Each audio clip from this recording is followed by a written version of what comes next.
Hello and welcome to Countercurrents. I'm Larry Johnson. Today we're going to be chatting with Andrei Martyanov, noted author. I think the one who has probably got some of the best information about the war in Ukraine and understanding Russia, having been born in the Soviet Union, but he came to America and reflects sort of the American dream of having had a successful career in the aerospace industry. With building aircraft. So welcome, my friend Andrei. There we go, we're recording. All right, where do we start?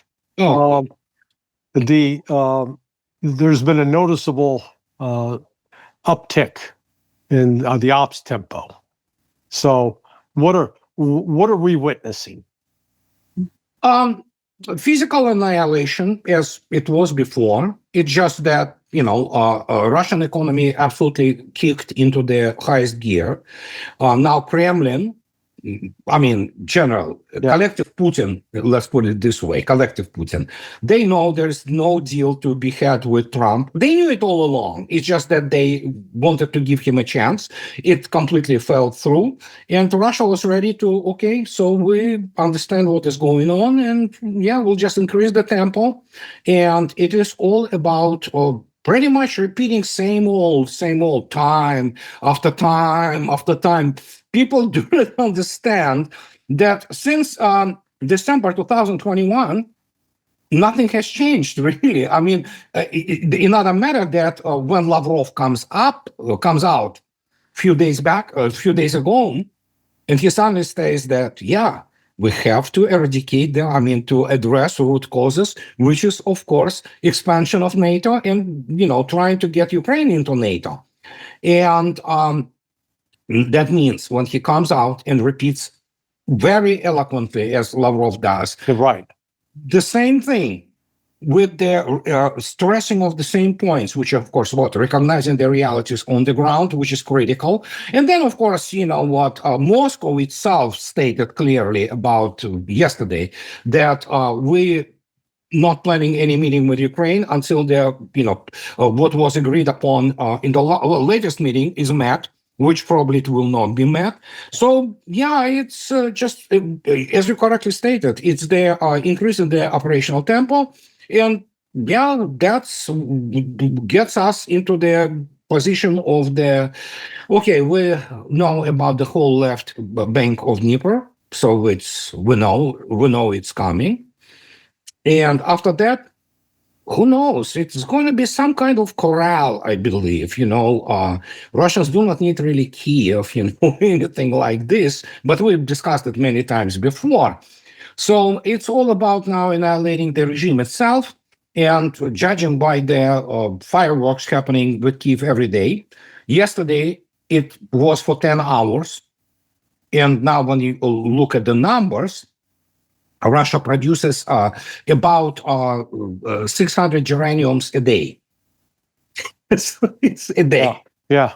Well, It's just I was going to say, by way of comparison, I'm not sure that if Iran and Israel combined fired that many drones and missiles at each other over 12 days, that's what Russia's doing in one day.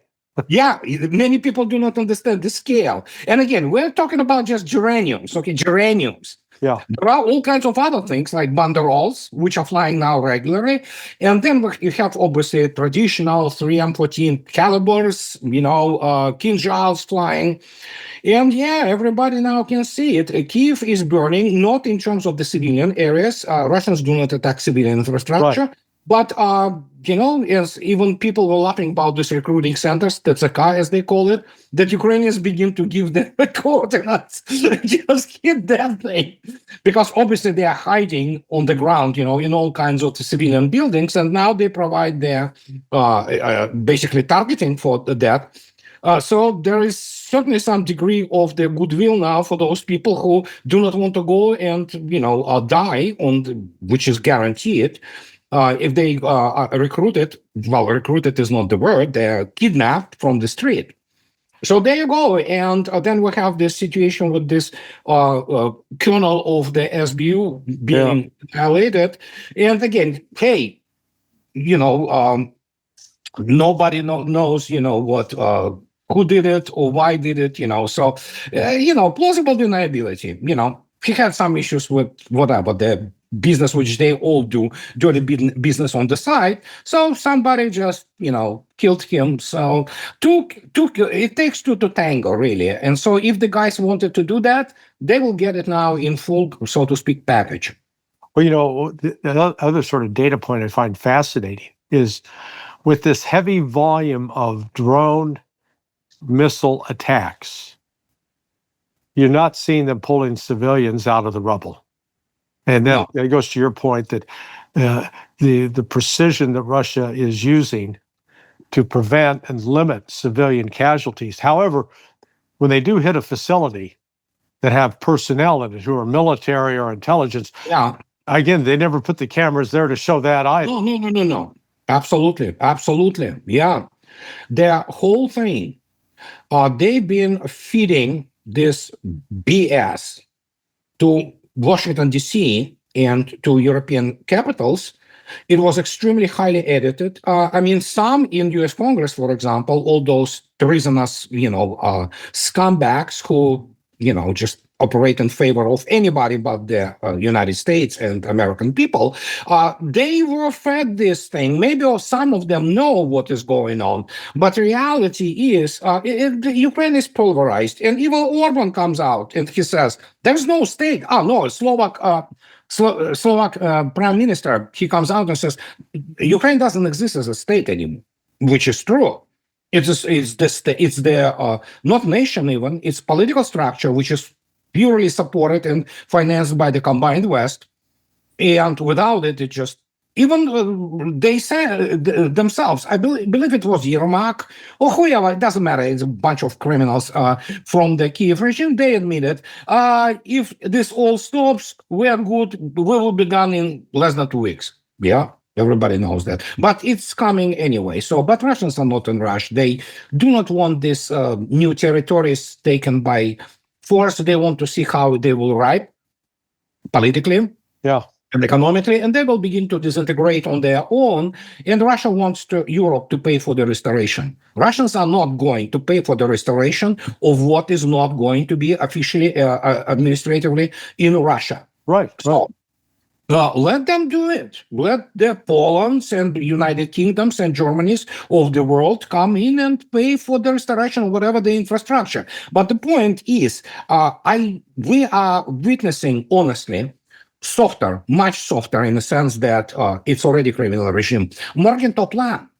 Ukraine will be reduced to the agricultural country, which it is already now, because the basically industrial facilities are being blown up to the smithereens. And as a result, let this agricultural society self-sustain themselves. Nobody will allow them to go hungry, obviously. Nobody wants any famine, and, but this territory has to be corralled, so to speak, and let it disinfect or brew on its own, but it will never be any military power, period. I'm thinking back that let's say the average leader in Europe now is between the ages of 45 and 60. So let's you go back to let's go back 45 years to 1980. From 1980 on, I don't understand. There's nothing that Russia has done in that period that would justify this kind of hatred of Russia that we see across Europe in particular, particularly with the fact that, with the collapse of the Soviet Union in 1991. And why did I pick that? Because I'm saying that, if you're 15 years old in 1980, you're a 55-year-old man today or woman. And when most kids, when they're 15, they're not paying attention to what's going on. But so they're not tied up with geopolitics, or they would have animus that the Russians, if they were invaded by the Russians, Yeah. which they weren't. I guess the only foreign military action was the Soviet Union in Afghanistan, and again, they were sort of trapped into that by the United States. Yeah. But apart from that, Russia has not been out attacking other countries. So why this animus in Europe? You got any thoughts on that? Oh, I have absolutely. And Europe, many people, we have to go back to Tolstoy, okay, and War and Peace. 1812, as he describes, the forces of the dozen of languages. And correct, there were Prussians, there were French, obviously, Poles, Italians, there were all kinds of people. Then they go in, they get destroyed. Russians triumphantly enter Paris in 1814. Before that, Russians actually entered Berlin too. But the point is that in 1941, it was the combined Europe. I know French will come up and say, oh, no, we were doing, yeah. No. And there were French SS formations, and they will, again, deny that. But it was Europe, and it was this impulse, with the exception of the United Kingdom, which also was on the verge of it, until Churchill kicked in, so to speak. And not because he loves Russia or anything, but he recognized the realities of the geopolitical, balance. And when you look at this, what do you have? You have armies from Germany, Finland. By the way, if you take a look at the 2 days ago, I believe the Finnish Air Force Academy graduation. Do you know what the banner they're carrying? The blue swastika. so yeah, there are all kinds. So Finns say, no, we were not. No, you were. And Mannerheim was the friend of Hitler. So you have Finland, Germany, you have Romania, you have Hungary, you have Italy, so you have French, formations. You have Blue Division from Spain, you have Netherlands, Low Countries, SS formations from there. It's like, the whole Europe goes in.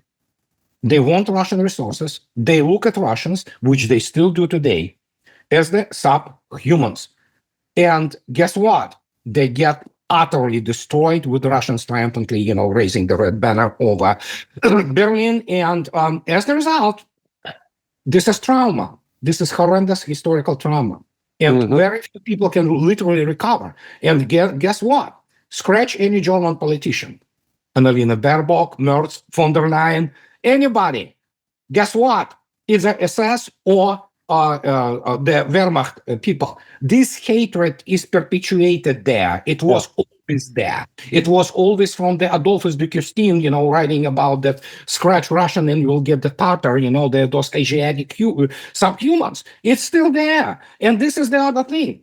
This is not because just elites. That's what many people do not understand. The majority of population of Europe, while not necessarily being outwardly hostile to Russians, they still view Russians as the subhumans. That is why that propaganda, that conformity of the societies is so effective in Europe, because they believe it. They already have it there. They have well, and so all kinds of those, Deutsche Welle or whatever, drop this garbage on them, and they hate Russians. And now suddenly, look at this. We have Europe, which is what? LGBTQ, all kinds of, so they are culturally enriched every day. So you have those conservative Russians who say, no, there are no 50 genders. There are only men and women. There's a family. You have to create as a nation. You have to follow conservative values, morality and things like that. Europe is post-Christian, period. And as the result, they abhor. For them, Russian Orthodox Church is the enemy. Forget about Putin. So it's metaphysical. And it always was like that, and it will continue to be like that. So it is not just elites in Europe. Unlike it is in the United States. Americans, for the most part, they don't give a flying coitus, about policy. They just want to be left alone. So Europeans are not like that, especially because they're paupers. Europe has no resources. And there you have those subhumans, like Tatars and Russians and all, sitting on the more than 30% of the world resources. This ain't fair in their mind. Well, the Russian, I think, the Russian people, I think they've undergone a change too. in terms of, I remember when I was teaching at American University and in the Washington semester program. So I'd get students from a variety of different colleges that come to American University, and then we'd go out and do seminars, and we'd get speakers. And so back then, I was able to take them to the Russian embassy. At the time, it was down on 16th Street, just north of the White House. And I, for the life of me, I don't remember who we met with. I should go back and try to look that up. But what I came away from that with, they exhibited a lot of what I'll call insecurity. Yeah. If you've been around somebody that's not, I could do that. They'll be sort of bragging, be more bombastic, be sort of like Donald Trump. Oh yeah. But and throughout that period also there was this thing of, boy, we want to be with the West. We want to be with the West. And what I've seen has taken place, well, since my visit there in December of 2023, but I'm sensing now Russia has had a complete flip where now they're like, hey, we don't need the West, number one. We're pretty good ourselves. And there's a lot more, I guess I see confidence, not insecurity, and a recognition that, we'd like to get along with the West if possible, but if not, we don't need them. Exactly. Many people do not understand that even Soviet Union, especially with the policy of the coexistence, which was promoted, well, actually started with Khrushchev, as a matter of fact. He was bombastic moron, but still. And then, of course, with Brezhnev, and things like that. Even Soviet Union wanted to be the part of the West, so, and that's how it worked it was absolutely engaged into practically every single Western institution, financial and all that. So, and you're absolutely correct. And suddenly you have, which is most important, which is fundamental change, not only on the level of elites. There is still some pro-Western marginal, fringe strata of Russian society which exists there, but it's on the level of the regular Russians. You're absolutely correct. They don't want to deal with this, so they say, you know what, we're good enough on our own. And the joke, which is of course, it's actually grounded in reality, that please don't lift the sanctions off. We're doing well under them, so don't do it. So just keep it in place, because that's what, spurs our development. And well, they've started, what's the latest rumor, that Russia's run out of potatoes? And yeah, absolutely. Yeah, the potatoes period. So yeah, there are a bunch of the morons on the Telegraph. And then there's this, whatever, the Garmish Gordon, whatever, this imbecile, which from the British Army, who, remember, promised that Russian recruits will run away once they see the Challenger tanks. Well, Russian recruits, they burned those Challenger tanks and they removed them from front line because it turned out to be garbage, actually. And but now he says that Putin is contemplating use of the nuclear weapon.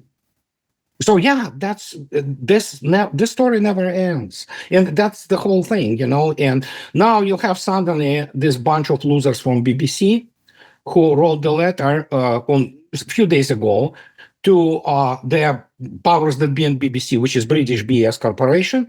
They talk about that. Oh, they made us to report in favor of Israel, okay, in BBC. Hey, BBC have been, spreading BS all for the last, I don't know, very many decades. Actually. Yeah. It's a propaganda outlets. And so now they woke up that, oh my God, we're journalists. We are people who have no any real professional skills. And so, but yeah, they make us report on this. Of course they do. Same goes with, pretty much every single outlet, establishment media in the West. They are forced to report because most of those people are totally dependent. They either blackmail, because very many of journalists are all kinds of perverts, so you can easily find the dirt on them, So, and then of course they are simply morons, and they are literally guided into reproducing this garbage around about the world outside. And many establishment media are actually downright war criminals, including Washington Post or New York Times or BBC. These are people who perpetuate genocide, support it, and they perpetuate it anywhere. So they, Gaza, let's kill, the Palestinian children. Let's, ethnically cleanse that. Well, that's war crime and crime against humanity. Average Western journal is the criminal against humanity. Few people of honor and integrity, they cannot continue to live within this environment. So you have now those bunch of losers writing this letter. I understand it's a difficult personal choice, but can you imagine Piers Morgan, this scumbag, this low life, putting the resignation letter to BBC and say, I cannot continue this anymore. Right. George wiped the floor with him. He has his hands, up to the elbows in blood, and it's blood of the Donetsk children, Russian children, and women. It's also Gaza. So that's who the establishment media in the West are. They are war criminals. And as the result, if in the United States we do have the developed alternative media universe, which is wonderful, in Europe, you know what? You make the wrong post on the social media, police comes in. Yeah. I've been surprised to see how many people are reading me out of Europe. Mm-hmm. In Germany, England, France. It's and they're hungry for information. Absolutely. That they're not getting, and it is. I had, when I joined the CIA in September of '85, I was in the career trainee program. And so we had like an initial 8-week orientation course where we got to get introduced to the 4 directorates, and there'd be guest speakers.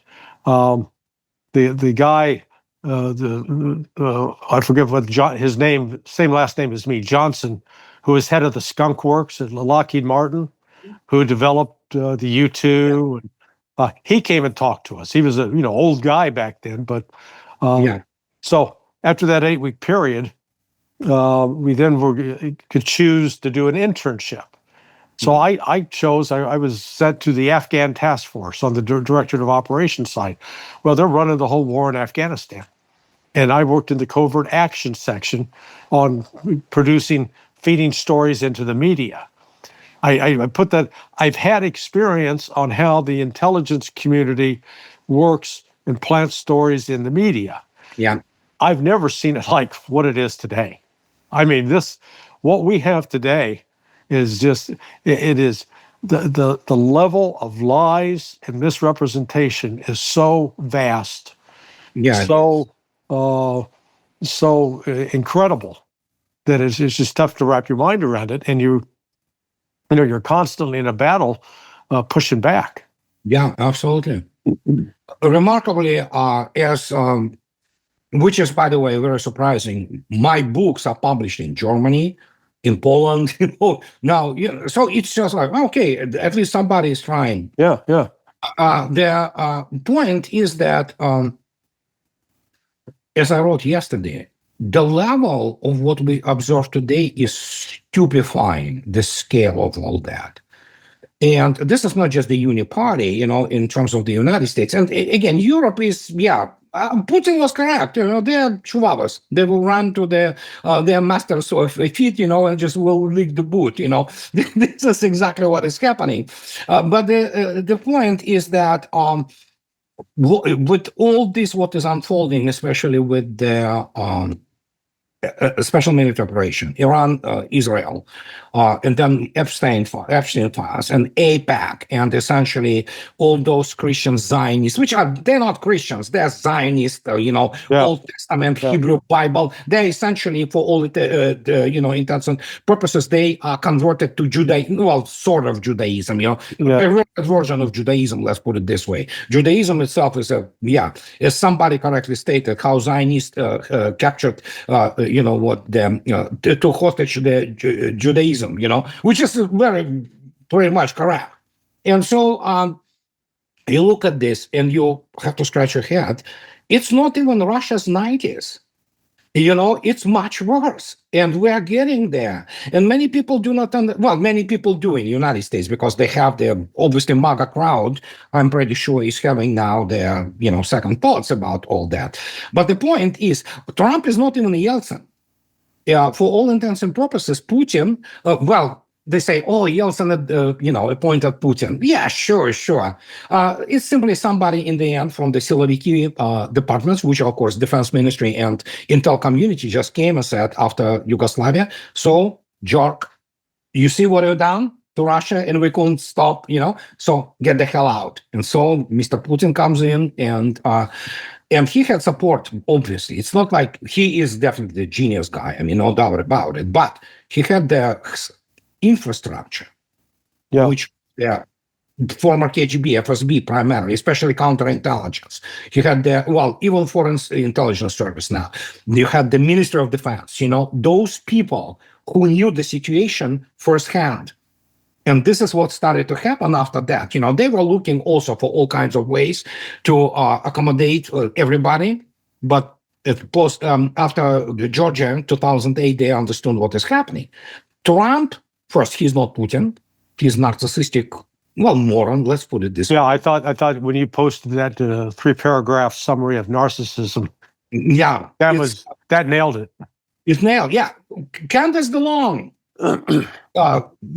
she used to be beautiful, actually, older, bizarre looking, but she kind of screwed herself but wonderful FBI profiler. And that happens. So I love to watch crime shows, not some kind of crime like, he killed this. Yeah. No, not court dramas. I love the things which have this twist, And she was doing the wonderful shows about the women that kill or something like that, or happily never after, or something like that, And she was talking about all those narcissistic personalities, or especially women, and what is happening, how they begin to live in their alternative universe, to the point that they do not even understand what is happening until they're the sentence in the court, like life in prison, or their sentence is handed to them. Mm-hmm. And even then, they still think that they control the universe, Trump is the extreme case of that. And then add here, he's not a very bright man, evidently, so, and narcissism itself is an impediment anyway. And she talks about alternative universe. If we consider that, look at this, we had this situation ongoing now for what? For more than 10 years in the United States, even starting from Obama even. We have at least a decade in the United States being stomped into the dirt, the country being driven into the ground, by all kinds of the, corrupt, treasonous, the Israeli forces in Congress. And we know AIPAC and Netanyahu, they leak his boat, Yeah. But look at this. Where are those patriots? Where are those people who go and, we have Thomas Massey, we have Marjorie Taylor Greene, we have Matt Gaetz, maybe Rand Paul, but Rand Paul is, as any libertarians, he's kind of on the weird side. So where are those people? Yeah. Where are those, officers who are, from the, CIA now, we know what CIA is, so it's Mossad 2.0. And so, but at least, where are those people? Where are those American patriots who said it cannot continue anymore? Yes, we have Candace Owens, we have Tucker Carlson, we have number of alternative voices speaking, but that's about it. You look attentively at the power structure, it's utterly corrupt. Utterly. Yeah. And the point is, what many people do not understand, this is why I'm getting tired. There is a plan. There never was a plan. They are morons. And that's the tragedy of it. Yeah, when people, when you're threatened with financial loss, if you continue to speak or say or do what you're saying, then it's the same phenomena that happened at the CIA during the Vietnam War, where the pressure was put on that Southeast Asia division chief. His name was George Allen, to shape the analysis, because at the time, his top analyst was a fellow named Sam Adams, And and Adams actually, he spoke Vietnamese, he'd been in Vietnam. So he was not one of these guys, academics. He'd actually been on the ground. So and most importantly, he was independently wealthy. He came from a very wealthy family. So his analysis was, the Viet Cong are a lot larger, and the North Vietnamese are a lot larger than the U.S. military say, and Pentagon was just going, no, we've killed all these numbers, and you're wrong. So in that kind of pressure, George Allen was fearful, because he said, I had 2 kids in college at the time, or getting ready to go to college, but Sam Adams stuck with it, because he had what they called "fuck you" money. That's exactly what it is. Yeah. So now we're at a stage where the intelligence community is literally lying about Russian losses and Ukrainian losses. They're minimizing what Ukraine's lost. They're exaggerating dramatically what Russia's lost. And we got that from Thomas Massey. I don't know if you saw his interview, but he said, they were in, the information was being presented, and they were getting it entirely from the Ukrainian perspective. Yeah, it is. Nothing, no actual discussion about Russia. No, they cannot. I wrote about it. This, you read my last book. It's Rebecca Koffler. Oh, buzzwords. Yes. I briefed this. I know how Russians think strategically. What kind of the clearance did you carry in Soviet Union? Let me ask you a question. I am the former bearer of the Form 1A, which is above top secret, okay? Well, sweetheart, what do you tell me? Yeah, she graduated the Moscow State Pedagogical Institute with degree in English language. She is the English language teacher from the Soviet Union. And so off she comes. Yeah. God, I read her book. I have it. I needed to. She's an amateur, but she is the specialist in the Russian strategic thinking. Honey, have you ever saw any operational manuals, or let's say alone, which she wouldn't ever see, any kind of strategic documents in the Soviet Union, which are, many of them are today the foundation, which turned out to be correct for the number of strategic documents which are beyond the top secret level. No. But guess what? She was the big honcho in the DIA. I briefed this guy and that. I prepared material. Well, you were interpreter, okay? You were interpreter with the freaking no clue about what you were talking about. Yeah. So it's like, but that's the level of, the so-called Russian studies. I mean, I'm sorry, I have to say, Mr. Mersheimer, he also has no clue about Russia. He probably has some correct ideas, but again, please don't comment, on things you don't know. It's like, I look at this Sarah Payne. She is the specialist in strategy. She has the degree in history. Okay, does she have degree in operation? No. Okay, she is reading strategy course in the U.S. Naval War College. And she talks about Russia today. She thinks that, Putin have to, the miserable population, which probably eating the last, pickled hedgehogs. We all know Russians go hungry. He needs to restore, let him take a look at the roads and really nice highway system. Yeah. What universe you're living in? Those people have no freaking clue. But that's what I wrote. Basically, every humanities degree program today in any Ivy League is a trash. It's a academic fraud. It's a basically propaganda outlets. They brainwash those morons. And then, of course, they cannot live with this cognitive dissonance when they recognize, oh, no, United States is not number one. And most of them, they cannot even put it into the rational framework. They don't have intelligence or military background to understand this. And they believe in those GDP bullshit, which is crap, which is metric, which was invented by the International Monetary Fund and, World Bank and Wall Street, which is to cover up how they were embezzling and killing the American economy. One of my wonderful posters on my blog today posted the map of the employees in the United States comparing to 1990 and 2025. And the colors in the 1990, you look at the colors, majority of the states in the United States, their main employees were manufacturing. You know what, 2025? There's literally no those blue things, which, it's all hospitality, services, and healthcare, of course. Yeah.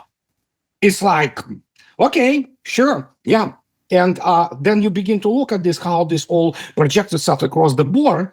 And they live with, as I already wrote, echo chamber. They do not understand what is going on. And we have this situation of Michael Brenner, brilliant, one of the few brilliant scholars who wrote about, obviously, which is very much in tune with the famous, Alexis de Tocqueville, about Aerospace. Yeah. Yeah, but he talks about Americanism is unified theory of everything. But once one of the elements begins collapse, the whole edifice implode. And we are living right now with this moment and what is going to happen to the country, which when we immigrated here, it was a great country. It was confident. There was a lot of, American technological industrial genius around. You looked like a Boeing, and all the things like, my gosh, this is like, the country which is confident and God. And after 9/11, 24 years later, look at this. The country is just barren land, essentially. It's unbelievable. Well, and that's what, my first visit to Moscow in December 2023, and then went back in February of 24, and then to St. Petersburg in June of 24. It's the real deal. The people, it's so, let's call it so normal. When you got Moscow, I think its whole metropolitan area is like 13, 16 million people. 19, actually. 19 million. Yeah. So 19 million. You can't fake that in terms of, and I didn't see a single, I got to be driven all over the city. I never saw a seedy, rundown part of the city. It was, clean. Some better, some worse, yeah. Yeah, but I mean, not like going to Philadelphia or New York City or Portland, for God's sake. Here is Russia. Actually, I think one thing they offer is sort of hope for the United States. Because you look where they came from in the 90s and what they became when Putin said, look, we're not going to waste all of our money in foreign military adventures. He invested it all in Russia. And the speed with which the let's call it the military industrial sector in Russia can adapt, I think, to me, has been the biggest surprise out of the special military operation. What do you think? Yeah, I absolutely agree with you, albeit I warned about it prior to even special military operation that their whole metric and whole economy being counting as it existed and exists today in the United States is absolutely worthless. It's fraud, and but you have to look at the tangibles. You have to look at actual numbers of what they do and the quality of what they produce. That is why many people still do not understand what is happening, for example, in the Russian aerospace industry. They live from all those, mythology from the 1990s. And yes, military-industrial complex, Russians, it's historic. Russians have the reasons for that, Look at Russian history. For 1,000 years, invasion after invasion after invasion. So what are you going to do to address this? You build massive industries which can produce immediately, the variety of weapons, and they are really good weapons. They are really there to kill. That doesn't mean that Russians don't produce crappy weapons. They also do. But guess what? They move them to the front in a special military operation, test them, throw them away if they do not work. And that is the other thing of the military expertise, which, for example, you cannot convey this if you will explain to Mr. Kellogg or any other American general what they're dealing with, they probably will not be able to grasp it. They don't have the foundation to even, the operational level officer like Danny Davis, or Doug McGregor. They do have this, thinking, proper thinking. Those people don't. They are really good merely, as we already many times, kiss the ass, lick the boot. That's yeah. So, and when you look at this, is there hope for the United States?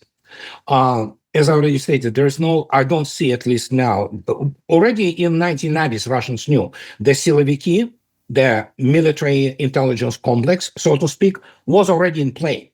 It was written in the liberal press, which was controlled by all kinds of the Forbeses and all kinds of the Western grants and CIA and all that. They were like, "Oh my God, Siloviki are already there. They do this. They stop this. They kind of play this game." And then, of course, we knew Putin came up, and then 2008, it was over. Well, 2007, when his famous Munich speech, So that means what? Siloviki at that time were already pretty much in control of the cadre policies, and they could do it, and including the resources. With the United States, it's different, especially considering the fact what U.S. Congress is. It's unbelievable. Knesset 2.0, CIA is obviously is the Mossad 2.0. So, and what do we have? What do we have left? Again, as I already stated, this bunch of courageous people like Marjorie Taylor Greene, and Thomas Massey and all that. But the rest of it, who will step up? Who will say, what, we cannot allow our country to degrade anymore because look at, American people and Americans, Americans, those white, black, and even some Hispanic Americans who live in this country legally, and look what happened. Look what happened to the communities and everything. It's just opioid crisis. We look at the crime. We look at the infrastructure, which is absolutely degraded. Yet we have the morons who put the women's tampons in the boys' rooms. Yeah. This is insanity. This is insanity, which at least Russians in 1990s, while being totally denigrated as the nation, they didn't deny existence, of, they couldn't, if anybody would come and say, they were promoting LGBT, obviously, big time that time, which is by the non-governmental organizations. But if anybody, even in the 1990s, would come to most pro-Western creep, and say, "Oh, no, we have to have 50 genders," and they would say, "Are you freaking idiot?" And here we have people who accept this on the highest political level. Well, I forget which one of your books where you discussed where Russia made the Russian military had fallen sort of under a Western doctrine, an approach, and suddenly woke up and said, "No, we're going back to the future." When was that? I believe it was already in my first book when I was writing it. And before that, I was writing in my blog essentially about it, because in the end, the way you fight the war has been demonstrated now, is you need to have the government control over the military and strategic reserves. Free enterprise, God bless you. Shopping malls, restaurants, even banking sectors, part of it, but the Russians built state. Russians never built, business or something. The Russian nation was always building what? This monarchism always type, the different iterations, communist, or Tsarist, but it was always because this is the only way you survive as a nation. You have to have the strong center, okay? And then suddenly you do have strong center. Putin and his people, and, they have full control through government of the Russian strategic resources, oil, gas, ores, gold, and things of this nature. And that allows the centralized investment through their subcontractors, many of them private. So, obviously everybody wants the government gravy train, but you see yourself every day. Those who try to get into this gravy train, guess what? Many of them has been arrested and now thrown into the jail. Yeah. So there is a fight with the corruption, and then honest people, honest private entrepreneurs come in, Of course, there are some others which are state controlled, but United States did it before. You know how when it did it? 1956, Eisenhower's highway system or highway defense system. Yeah. How it was based on what? He said, we're only doing this if only American contractors come to us and we build this system. No outside bidders. You come in, you show us, what you can do. We contract you, and guess what? This is anybody who will start talking about this BS about German autobahns, they can shove it up there. Considering the scale of the United States, which is gigantic, and having this, it's still the best highway system in the world. Period. Second, China, but yeah, it's Russia will be probably soon the third. But the United States is still the best highway system in the world. That's what happens when honest people and people who have a interest of the nation in heart achieve. That's why Eisenhower they did it. Can they do it today? I don't know. No, I don't think so. I mean, the failure to develop a hypersonic missile is. I mean, Iran's developed hypersonic. Well, it's a gray zone. They developed. You see, that's the problem.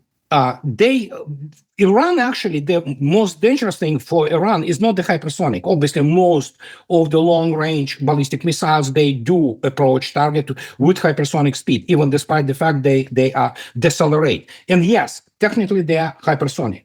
By far most important thing in what Iran achieved, it's not that. It's the fact that they are now having maneuverable. Yeah.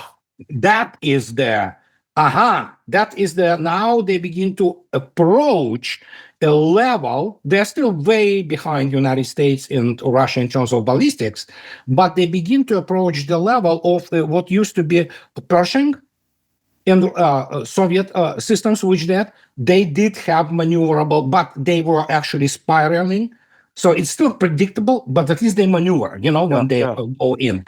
So that's the way they get it. But obviously, in terms of Zircon 3M22, there is nothing out there which even nowhere near, it's just, it is so out there because it's not aeroballistic. It's not just ballistic with accelerator. It still decelerates. It's because in the end, it is the whole thing which flies under its own power. So that means what? It's not accelerating. It actually can accelerate, decelerate, and then continue, then accelerate again. And, that thing is just absolute marvel. And that thing, I don't know, nobody has anything like this. And that is why when I wrote about it, naval warfare, as we know it, is over. Yeah. Well, in fact, someone was, I was being interviewed the other day and somebody raised, Iran is going to get these fifth generation fighters from China. And I said, why? Or the JC-10. And I said, why? I said, they should, I said, anybody that's buying fifth generation fighters these days is frankly wasting their money because we're now in the era of remotely piloted aircraft. You can build those aircraft so that they can fly in ways that no human being could stay alive if they were inside it. Yeah, G-loads, tremendous G-loads. So, I mean, so I understand why Russia has it, the United States has it, but, if I'm Iran, let's spend my money on air defense. Well, that's true. But the information is that they do have Su-35s now, but they, I don't know if they have been able to shake down the formation. So who knows? It's difficult to say. So because it is all covered in secrecy and all that. But yes, obviously, pilotless systems have their future. They are important, including, for example, Su-35 and Su-57, and now Su-30SM2. They are all net-centric. They are capable to control the swarms of the UAVs. It's called the dedicated wingman. Mm-hmm. And you remember probably a year ago, Su-57 was flying with its S-70 Охотник Hunter, and S-70, which is really amazing UAV, it's large. It's 20 meters, it's just large. It's stealthy, but something went horribly wrong with it.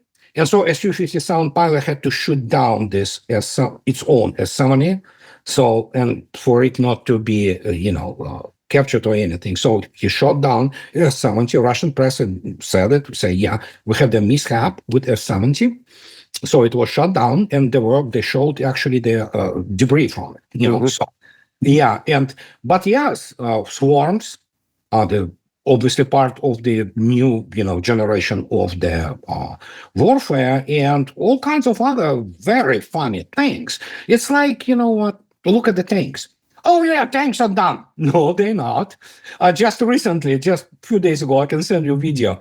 Now, Russian tanks, T-90s with all those Mongols. Yeah, I saw. They rode, just dropped the landing group, they engaged into the fire support, turned around, went back. Fine.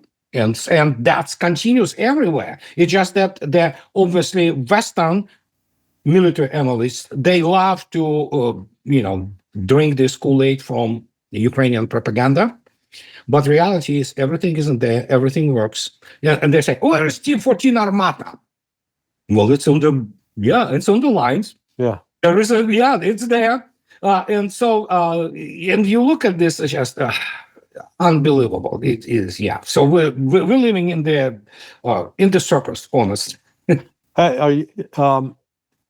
the history of this war is written, do you think it's fair to say that probably the most the most unique thing out of the war that nobody saw going into it was the emergence of drone technology and how drones have been used in combat operations? One of, not all of it, but one of. Okay, well, what would you say are the others? Hypersonics. Oh, yeah. Hypersonic and the scale of the long-range fires and high-precision smart weapons, long-range standoff weapons, unprecedented. I mean, it's unprecedented. Or, well, you just to give you an example, 78 days, bombing of Yugoslavia in 1999 by NATO, it's like kindergarten. So, and again, but also it is most important, the most important, more important than any UAVs and hypersonics and everything. It is the new way of the combat management and operational planning on the level of the general staff, which emerged, which is unrivaled. They will go and study some tactical minutiae, which is, yeah, sure, you need to study it. Nobody argues with that. But they do not understand that operational and strategic level. It's mind-boggling what Russian general staff is doing now. There is a butthurt and sore loser sour grapes right now of the professional envy and jealousy on part of the NATO militaries. Yeah. Many of them will not admit it, but they are amateurs compared to how it is, this scale of things and strategic planning and how it evolved is doing. And most important, in this case, Mr. Gerasimov will be marked in the history books as one of the greatest military leaders of the 21st century. Obviously, his operational planning department, it's operations, the way they are planned, the way they are going. It's just unbelievable. Well, yeah, because how quickly, I look back at that first year, and that was when the hypersonic missiles made their appearance, but the drones really weren't, maybe an occasional one. But then, I'd love to go back and chart it to figure at what. Oh no, the number, it's amazing, a huge number. It's increased. But they had the planning process that's behind this is. Yeah, it's not one day thing. It's You're absolutely right. It's they see it, they forecast. That's why Operational Planning Department, main operational directorate exists. That's what they do. They plan operations, not just merely, we move this division here. No, that's important, of course. but they plan what kind of weaponry, how it adjusts itself.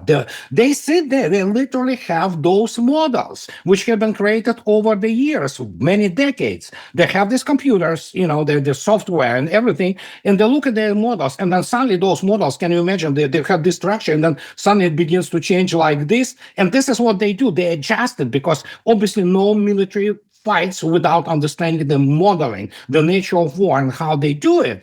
And then, yes, drones, absolutely. Look at the number. It's skyrocketed, if you look at attentively at their use. But also, just in the beginning of our conversation today, 600 geraniums a day. And these are just geraniums. And so that means that Russia, depending on their type of their standoff weapons, it can deliver up to 1,000 long-range and standoff weapons a day on Ukraine. So what are you going to do with this? And especially when your air defense has been suppressed, So now we see all those wonderful things which are happening there, of course. And then they have their, obviously, hypersonic weapons when you need to. They do it now not because it's needed. Iskander, for example, Iskander M. Good Lord. It's in thousands in year in production. It's hundreds per month. It's unbelievable. And this is the best operational tactical. And now it's going into the range of the 1,000 plus kilometers. That means if it's in Kaliningrad, it controls all Germany, everything. So, and you cannot intercept it. They cannot intercept it, because that's what the hypersonic. Iskander is not technically hypersonic, but it is the type of the hypersonic which is applied together with Iran and China, because when it accelerates and then burn off, reaches the burn off speed, it's accelerated, the engines shut down, and the thing flies and maneuvers.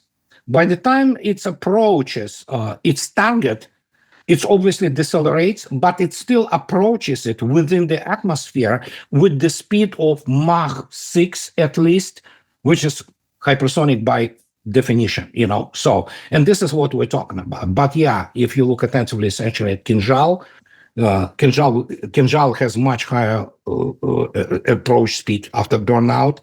They probably approach target with the Mach 8 at least. And then Zircon, newest version of Zircon, they say it's Mach 13. Wow. There's nothing which can shoot it down. They will not even see it. They will see it in the last. You saw yourself the pattern of Patriots.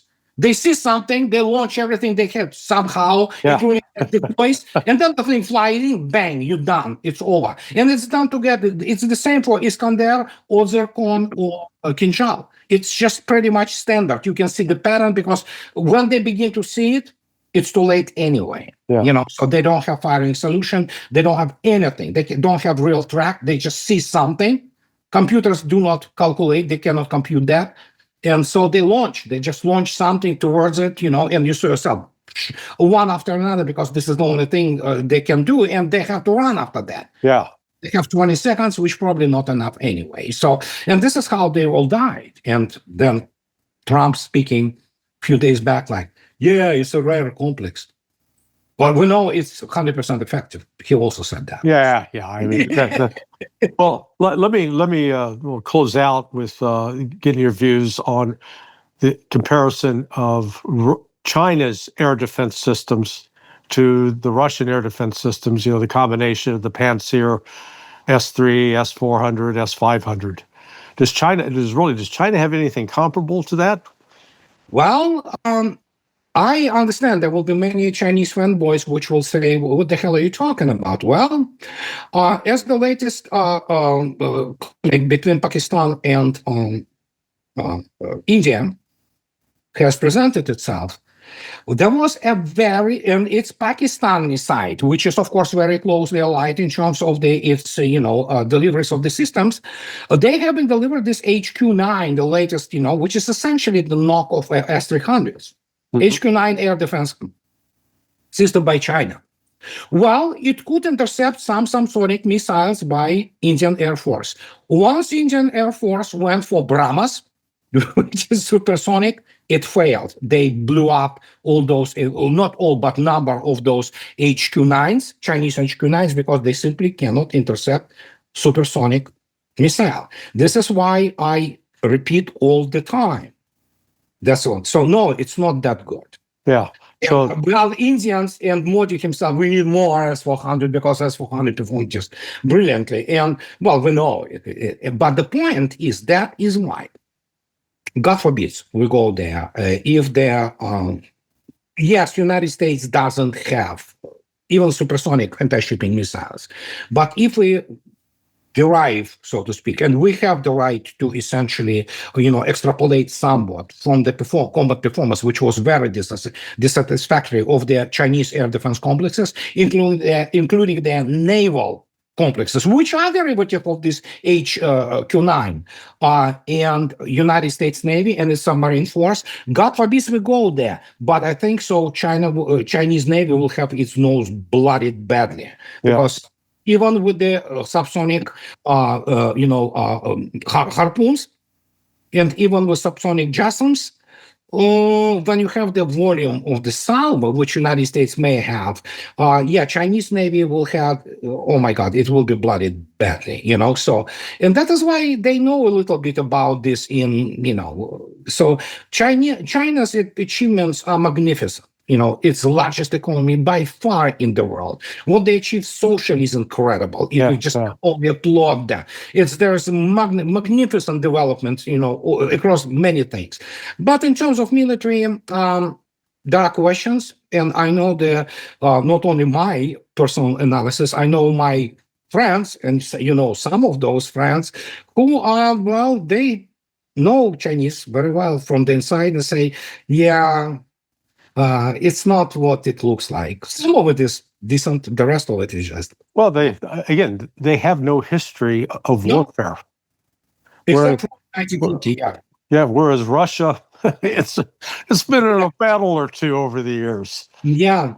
So that is why they probably want to concentrate on China, because they know there is a vulnerability there, and that is why.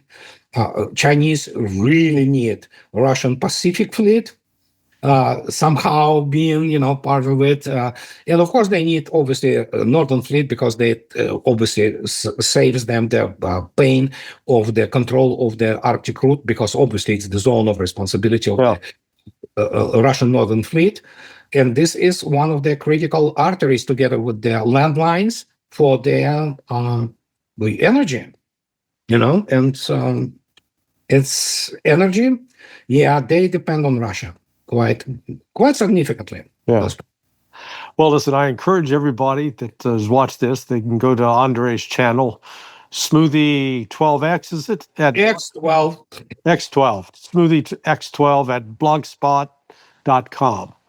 And I'll ask my editors to put that into the description box on this video. I know we doubled the time that you normally, you do good 30-minute hits, which, I listen to every day. So when you post them. So thank you for taking this time. Anytime, my pleasure, It's always enlightening. Okay, great. It's always, I'd encourage you to go out and check out any of Andrei's books. His very first one, Losing Military Supremacy, is just, it still is a must read, even though it's 8 years old. It's still as fresh as can be. Thanks for watching. I hope you enjoyed it. Please hit the like and subscribe button. Tell your friends, your neighbors, your spouse. And we'll be posting another Countercurrents later this week, featuring Alistair Crook. Anyway, I appreciate you watching and taking your time to listen. I'm Larry Johnson, and this is Countercurrents.